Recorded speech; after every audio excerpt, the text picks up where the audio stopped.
Petri Wine brings you Basil Rathbone and Nigel Bruce in the new adventures of Sherlock Holmes.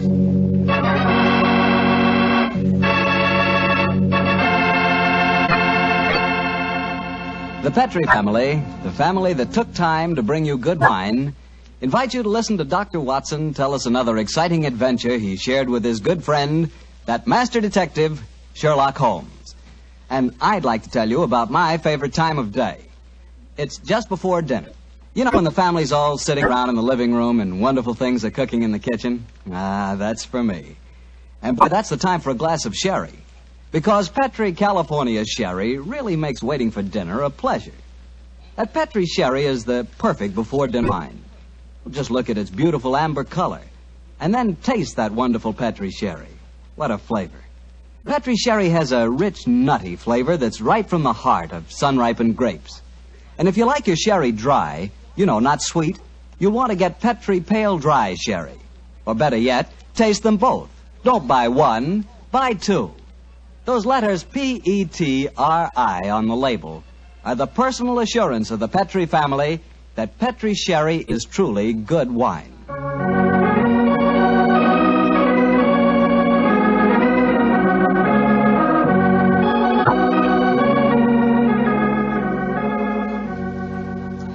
And now it's time to keep the weekly appointment with our good friend, Dr. Watson. How are you this evening, Doctor? I never felt better, thank you, Mr. Bartell. Draw up your usual chair and make yourself comfortable. Thanks. That's it. Oh, I see you've had the old tin dispatch box out again.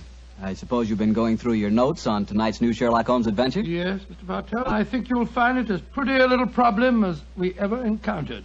The story began in 1887. A very busy year for us, my boy. It was the same year that Holmes solved the case of the Amateur Mendicant Society, who held their meetings in a luxuriously furnished vault below a furniture warehouse. Oh, I remember that story, Doctor. And wasn't 87 the year you both escaped from death in the Paradol chamber? It was indeed. You've got a very good memory, Mr. Bartell. The story I'm going to tell you tonight topped off this unusually exciting year. It was late in October, and the equinoctial gales had set in with exceptional violence. All day the wind had howled and the rain had beaten against the windows of our Baker Street lodgings. Finally, it was nearly midnight, as far as I remember. The storm grew higher and louder, and the wind in the chimney sobbed like a child. Suddenly, much to our surprise, the doorbell jangled, and a few moments later, our midnight visitor stood before us. He was a man of about 45, and as he looked about him anxiously in the glare of the lamp, I could see that his face was pale and that his eyes heavy, like those of a man who was weighed down with some great anxiety.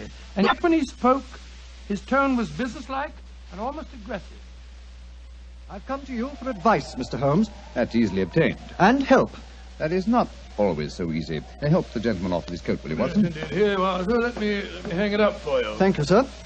I heard of you, Mr. Holmes, from Major Prendergast. Oh, yes. He said that you could solve anything. Oh, I'm afraid he said too much. That you've never been beaten. I've been beaten 4 times, sir. 3 times by men and once by a woman. But supposing you sit down and introduce yourself. My friend is Watson, Dr. Watson. How do you do, sir? How do you do, Doctor? My name is Lovelace, Edmund Lovelace. And what brings you to me this hour of the night, Mr. Lovelace? I'm in terrible trouble, Mr. Holmes. You don't know anything about me, but if you'll accept my case, you can save 4 lives. I wouldn't say that I know nothing about you, sir, though it's true that I know little beyond the somewhat obvious fact that, well, you're single, that you keep a dog, but not a manservant, and that you are much preoccupied with your business, which I take to be some form of insurance. Oh, come. Oh, steady. Now, what is this? Well, magic? I'll wager that my friend's right, though. Isn't he, Mr. Lovelace? Perfectly. But I'll be hanged if I can see how he knows Oh, it. it's a practical application of logic, sir. The briefcase that you carry might at first indicate a barrister or some other professional man, but your brusque, businesslike manner counteracts that suggestion. An insurance broker who must visit clients at odd hours is the likeliest man to combine that manner with a briefcase at midnight. But the wife and the manservant, and the fact that I'm preoccupied with my business. Your cufflinks don't match, sir. Each is from a different pair. That would suggest preoccupation, and it's a mistake that neither a wife nor a servant would have allowed to pass. Yes, but how about the dog? Oh, surely that's obvious, Watson. Well, I can't see it. I shall let you ponder on that matter while Mr. Lovelace tells us his problem. Mr. Holmes, are you as interested in preventing a murder as in solving one? Naturally I am, Mr. Lovelace. Even more so. But please tell me your story. I live with 4 cousins of mine in an old Camberwell. My grandfather left the house and a sizable fortune to the 5 of us on condition that we lived together and maintained the family unity. It probably would surprise you to know that we've grown to get pretty much on each other's nerves. Oh, what happens if one of you dies, Mr. Lovelace? His share is divided among the others, Doctor. Oh, yes. The wonder to me is, sir, that not that a murder may take place, but that it has not happened long ago. Who's responsible for the administration of the estate? My cousin Gerald. He's much older than the rest of us, and he's a thoroughly unpleasant, cantankerous man. Yeah. He gets an extra share in the estate as administrator, and in consequence he doesn't work. We feel, of course, that he lives off us, and we're continually quarrelling with him about it. Well, sounds like a jolly household, I must say. There's going to be trouble, Mr. Holmes, I know it. Gerald hates us, and he's jealous of our share in the estate. You spoke of preventing murder just now. Yet I can see that you've selected your cousin Gerald as the potential murderer. Am I right? Yes, you are. But don't think it's personal prejudice that makes me suspect him. I have good reason for doing so. Oh, what reason? This evening, just before dinner, I helped Gerald off with his topcoat and went to hang it up for him. As I did so, I heard a strange metallic clink in one of his pockets.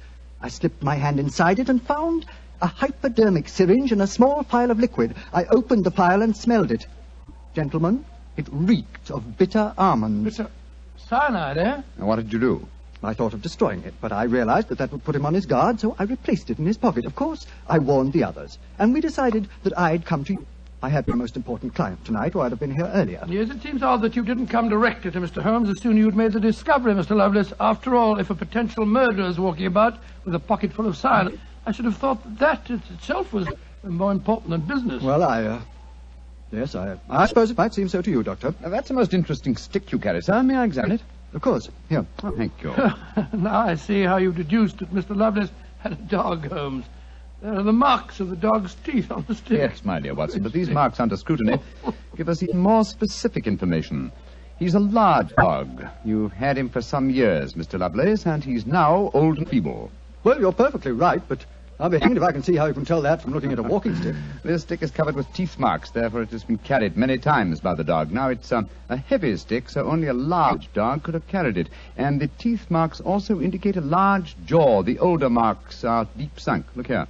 The fresh ones, where the wood is not yet darkened, are shallow. Yes, it's obvious that the jaws are losing their strength. That's very clever of you, Mr. Holmes, but I don't see what it has to do with the case in hand. Oh, neither do I, Holmes, I must confess. No, surely it tells us that your story, Mr. Lovelace, may bear a less terrifying implication than you think. On the other hand, its implication may be even more terrifying. Oh, it's late at night. I feel that any further delay in this matter would be extremely dangerous. I suggest that we get a cab and come to your house in Camberwell at once.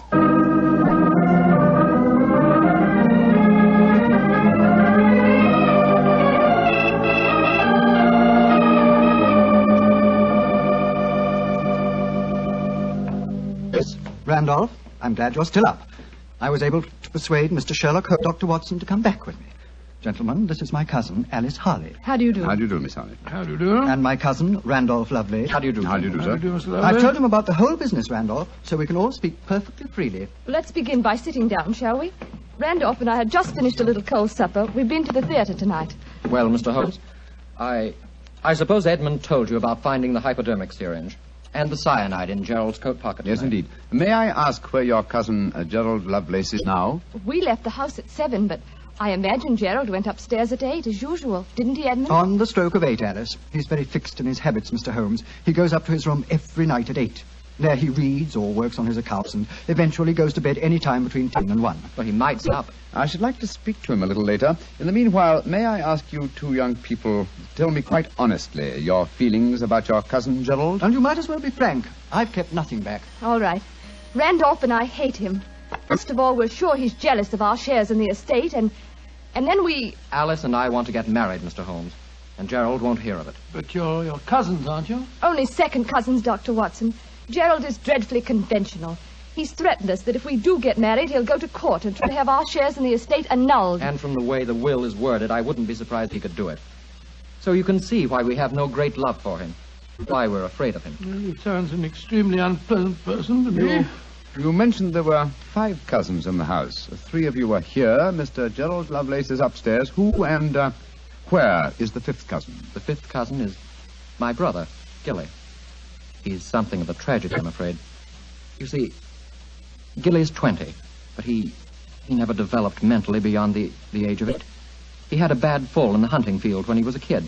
He's been like this ever since. Oh, I'm sorry to hear that, sir. But he's the dearest, most gentle boy you've ever met. And, incidentally, the one person in this house who doesn't hate Gerald. The poor fellow doesn't understand the conditions of the will, I suppose. No. But if he did, I don't think it'd make any difference. I swear that Gilly loves every living thing, especially Gladstone. Gladstone is the name of his dog. His dog? Yes. The dog may be the key to this whole matter. The dog? What makes you say that, Holmes? When a man brings a quick and painless poison home to a household containing an old and feeble dog, it's more than possible that he has obtained that poison quite legitimately to give the dog a merciful death. To kill Gladstone? Oh, no. After all, Alice, dear, he is old and almost blind But, now. Mr. Holmes, if you think Gerald brought home the poison to put Gladstone out of the way, well, and I admit it sounds perfectly logical, what made you decide to come here tonight? Because I dare not even guess what you may have done by intruding the thought of murder in this situation. Where is your brother Gilly? In his room upstairs, asleep. I wonder if we might go up to him. I'd like to talk to him, if you don't mind. And after that, I want a few words with your cousin, Gerald Lovelace.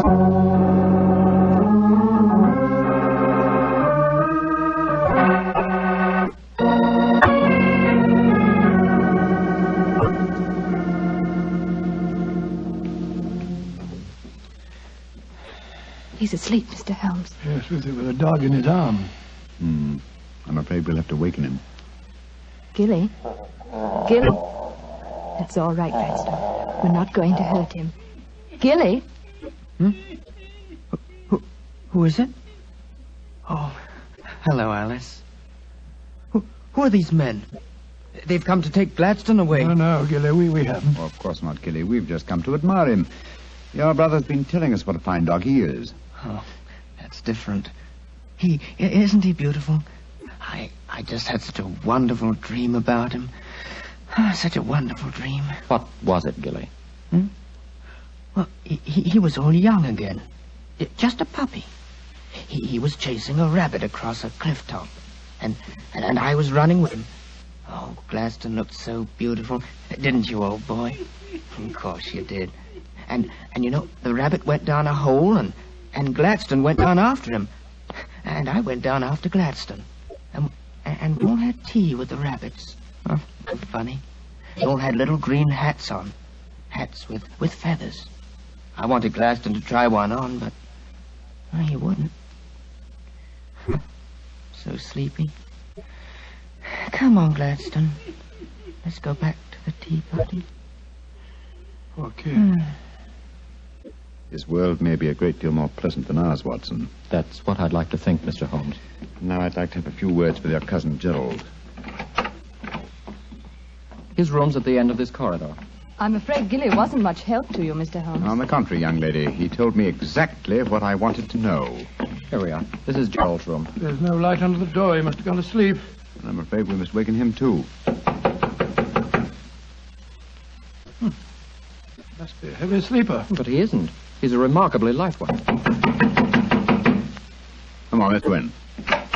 Strike a match, will you, old fellow? Sure. The gas mantle's at the head of his bed, Dr. Watson. Yeah. Well, he's lying on the outside of his bed. He must be... There's blood on the pillow. Great Scott, Holmes. The back of his skull smashed in. He's been murdered. Oh, no! Horrible! Yes, Watson, but not the blows on his head. Look here on the table by his bed. A hypodermic syringe and a broken file. Yes, a broken file. Reeking of bitter almonds. Poor devil. Well, I won't pretend I liked him. But what a ghastly way to die. All they that take the sword shall perish with the sword. So the scriptures say, Mr. Lovelace. The very suspicion of the killing has brought murder to pass. Well, it's too late to prevent it. Our job now is to find the killer and see that he's brought to justice.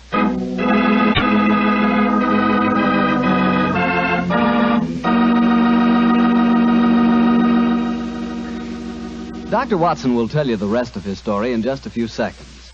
Just time enough for me to tell you that if there's one wine that's perfect for any occasion, it's Petri California Sherry. With a bottle of that rich, amber-colored Petri Sherry on hand, you can make that time before dinner a main event. And Petri Sherry is the perfect answer to the question of what to serve when company comes. Serve Petri sherry alone and let its full, wonderful flavor speak for itself, or serve Petri sherry with hors d'oeuvres or party sandwiches. And remember, you can serve Petri sherry proudly, because Petri is the proudest name in the history of American wine. Well, Dr. Watson, so you found Gerald Lovelace dead in one of the bedrooms of the house in Camberwell. What did you do? Send for the police? Not at once, Mr. Bartell. Sherlock Holmes persuaded the remainder of the household to give him the opportunity of examining the scene of the crime carefully before the police were sent for. And so, a few minutes before 1 o'clock that October night, Holmes and I stood alone in the room of death.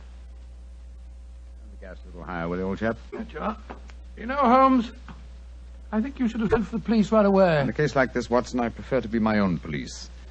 When I have spun the web, they may take the flies, but not before. What are the results of your medical examination, old chap? No, it's exactly as you reconstructed it, Holmes. He was first beaten on the head with that poker lying on the floor. Then he had the full phial of cyanide injected into his left wrist. Can you estimate the time of death so accurately? No, this room's confoundedly hot. He might have died any time from 1 to 5 hours ago. Yes. It's now 1 o'clock, and we know that he was alive at 8. Mr. Edmund Lovelace saw him leave for his room at that hour. Yes, if he was telling the truth. One thing we do know for a fact is that this man was murdered at the exact moment he was going to bed. He's wearing his nightgown and nightcap, but his bed has not been slept in. Well, isn't it possible that the murderer might have killed him shortly after 8 and then dressed him in his nightclothes to confuse us? No, my dear chap. You will notice that the hypodermic needle passed through the sleeve of his nightshirt. Here. Also, the nightcap is crushed and bloodstained from the blows of the poker. No, Gerald Lovelace had prepared for bed. Yes. Look at the glass of water on the night table and the prayer book and the watch. Yes. Signs of a prosperous and meticulous man. Mm-hmm. Very fine gold watch and in excellent condition. Aha. There's the answer, Watson. What do you mean there's the answer, Watson? I just wound this watch 1 turn, and then it was fully wound. That provides us with a time schedule for our murder. Come on.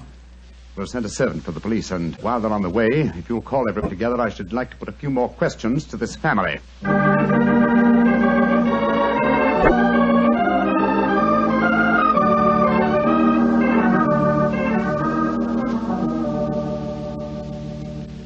Before the police arrive, I should like to hear your statements again very carefully, if you don't mind. Mr. Edmund Lovelace, what were your exact movements tonight? I left here shortly before 10. From 10 o'clock until the time I came to Baker Street, I was with my client. His name and address, please. Derek Waterlow, 9 Onslow Square, South Kensington. Thank you. Make a note of these, will you, Watson? All right, you are, Holmes. You, Miss Harley, and you, Mr. Randolph Lovelace, went to the theater together. Can any independent witness testify as to your movements? Oh, yes, Mr. Holmes. We went with friends, the Grant Moresbys. They live at the Clarendon Hotel off Charing Cross. What time did you leave this house? Well, it was about 7:45, wasn't it, Alice? Yes. And after the play, we went to the Café Royal for a little refreshment with our friends and then came back here. I see. And what time did you arrive back at this house? Just a few minutes before midnight. I remember the grandfather clock in the hall striking just as we went into the drawing room. And your brother Gilly, sir. I hate to waken him again. Have you any idea of his movements tonight? Well, he never goes out after dark, Mr. Holmes. But I spoke to the cook as we came in tonight. She says that he played cards with her until just after 10 o'clock. He was fast asleep when I looked in on him shortly after midnight. Thank you. You've made a note of all these facts, Watson? Yes, Holmes, I got them all down. Good. Then let's be on our way to Baker Street. But the police, Mr. Holmes, they're on their way. I know. Please give them my regards, will you? Apologize for my informality and tell them that I shall have the answer to this matter probably in a little over 24 hours.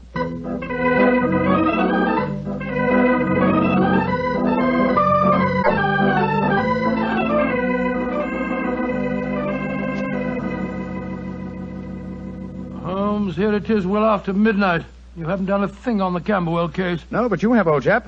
You've checked on all the time alibis and found them valid. I'm much obliged to you. Inspector Lestrade was here tonight, you know, and he made some pretty caustic remarks, I can tell you. Oh, didn't you inform him that I'll have the answer to the problem before many hours have passed? Yes, I did, but you know, Lestrade, he wanted action.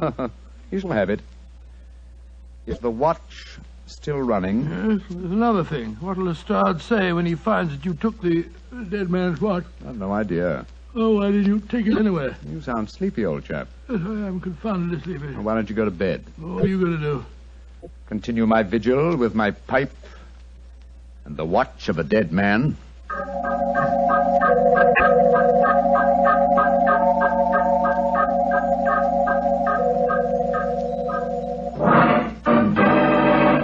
Watson, wake up! What time is it? 5 o'clock in the morning. Good Lord, what are you doing up at this hour? The watch has just stopped. I'm about to rewind it. What are you rewinding it for, Holmes? You waited over 24 hours for it to unwind. When I know how many turns it takes to wind it fully, I shall have the answer to the whole business. 10, 11... You're being confoundedly mysterious, as usual. 14 turns, and the watch is fully wound. Get your clothes on, old chap. Where are we going on this hour? To the house in Camberwell. Now I know who murdered Gerald Lovelace.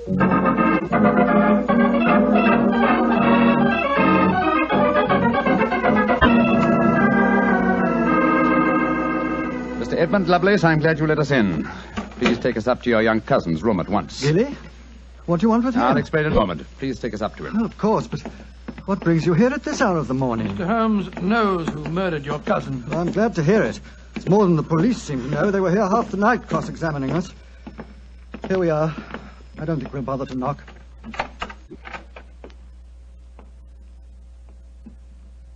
Gilly? Gilly? I'm awake. We heard you coming up the stairs, didn't we, Gladstone? It's the same men again. You're not going to take Gladstone away, are you? Please don't take him away. Don't worry, Gilly. We're not going to touch him. Oh, all right, then. Oh, Gilly, Yes, you really love that dog, don't you? of course I do. More than anything or anybody. I believe you'd even kill a man who tried to hurt Gladstone. Wouldn't you? Oh, yes, sir. I would. Gilly! No. Great Scott. Gilly, I don't think you'd really kill a man. I don't think you could. Couldn't I, though? How would you kill him? I'd hit him first. I'd take a poker and hit on the head so he couldn't fight back. And then I'd take the nasty needle he told me he was going to stick in Gladstone, and I'd fill it full of that water he showed me, and I'd stick it in him. That's what I'd do. Then he'd be dead. And he couldn't hurt my Gladstone anymore. Not ever. Let's leave him, shall we? Goodbye, Gilly. Pleasant dreams. Goodbye, sir. Good old Gladstone. You satisfied, sir? Yes. Poor Gilly. There's no doubt about it, of course. Can there be no one who described the murder to him, and yet he's just given an exact description of its method? What'll happen to him? They won't try him. No. A little pressure in the right places, and he'll be released to a private nursing home. I'll do everything I can, Mr. Lovelace. Thank you, Mr. Holmes. Thank you.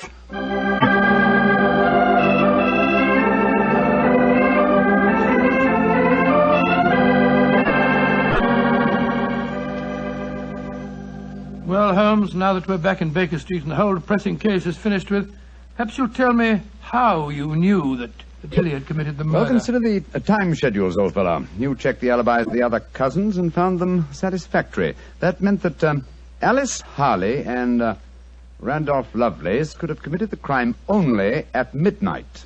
Edmund, only before 10. Gilly, only around 11. You said that the time of death could have been at any of those hours. Yes, I did. So how did you pin it down to 11? The watch gave me the specific answer. When I picked it up, I unthinkingly wound it. Made one turn and was then fully wound. Now, when does a methodical, precise man like Gerald Lovelace wind his watch? Just as he's going to bed. Exactly, old fellow. So that it was obvious that he was killed precisely one watch stem turn before I wound his watch. Now I'm beginning to see daylight, Holmes.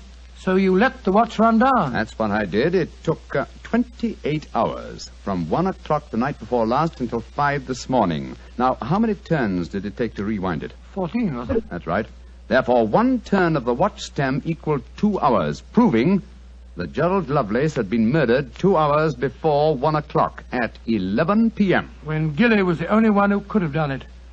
You know, Holmes, I still find it hard to believe that boy was capable of such a ghastly crime. He seemed so gentle. Oh, he is.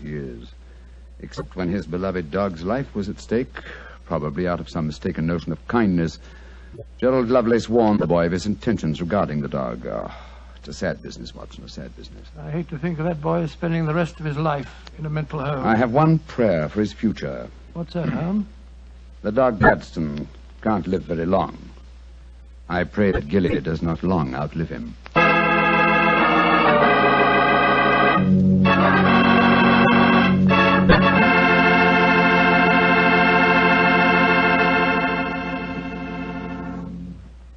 That was a remarkable bit of deduction on the part of Mr. Holmes. Yes, extremely clever, wasn't it? Of course, if I may say so, I was of some small help myself. Small help?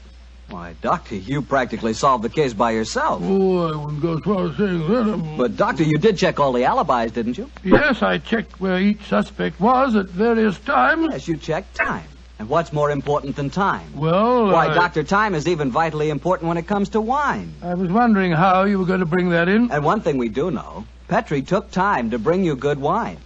So nobody can miss with Petri wine. It's just got to be good. You know, you can't be in the wine business as long as the Petri family without really learning all about the fine art of making wine. And don't forget, the Petri family has been making fine wine since way back in the 1800s. So, naturally, they've been able to hand on down from father to son, the result of generations of experience at turning luscious, sun-ripened grapes into fragrant, delicious wine. No matter what type of wine you prefer, you'll like it more if it's a Petri wine, because Petri took time to bring you good wine. Well, Dr. Watson, what new Sherlock Holmes story do you plan to tell us next week? Well, now, next week, Mr. Bartell, I'm going to tell you a most unusual adventure that Holmes and I had when we were attending a performance at the Opera House in Rome.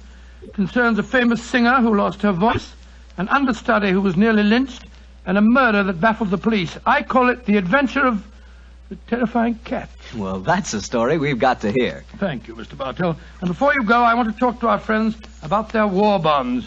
You know, during the war, the best investment we could find was the United States fund. And for my money, they're still a great investment.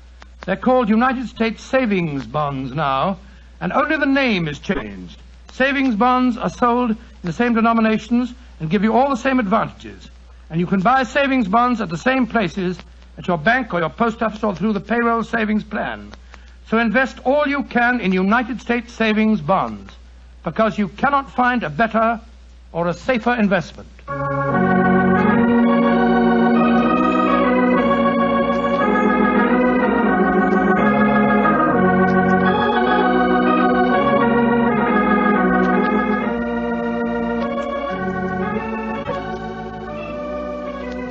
Tonight's Sherlock Holmes adventure was written by Dennis Green and Anthony Boucher and was suggested by an incident in the Sir Arthur Conan Doyle story, The 5 Orange Pips. Music is by Dean Fossler. Mr. Rathbone appears through the courtesy of Metro-Goldwyn-Mayer, and Mr. Bruce through the courtesy of Universal Pictures, where they are now starring in the Sherlock Holmes series. The Petri Wine Company of San Francisco, California, invites you to tune in again next week, same time, same station. Sherlock Holmes comes to you from our Hollywood studios.